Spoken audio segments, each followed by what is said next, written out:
Why do they say another Nika might appear in 800 years, but another Rox won't appear even in 5,000? Because this man is the true protagonist of the story. He had no powerful lineage, no legendary master, nor did he eat any devil fruit. What he did have was untamed ambition, immense charisma, and the duties of a father, a husband, and a friend.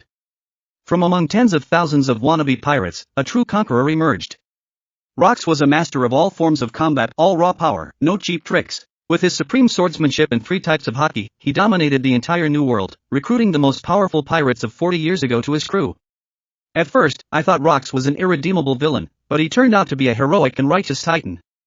Rox never exploited the vulnerable or bullied the weak, because that's not what a true man does. He spent his entire life clashing with the best of the best. His strength is undeniable. He's the only one who could shatter the gates of justice, the only powerhouse who could one-shot an admiral as if they were a mere speed bump. Masters like the Holy Knights were nothing but foils to him. Kaido and Whitebeard were his subordinates. Roger saw him as the ultimate rival to surpass. To eliminate him, Imu made a personal move for the first time in 800 years.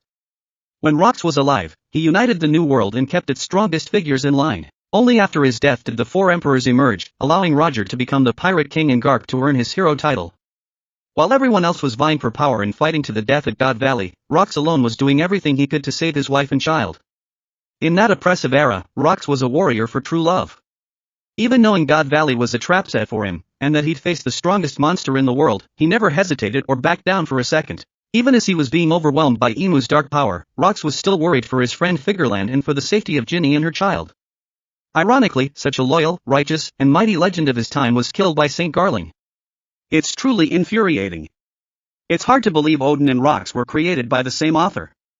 One was a samurai built up over 200 episodes, who ended up as a goofy, smiling fool.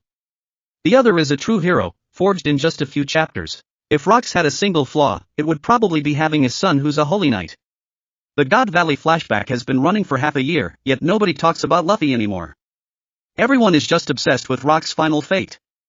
In any other arc, a flashback this long would have frustrated fans. But Rox's story is incredibly compelling. I can't even imagine how much he'll blow up the moment he appears in the anime.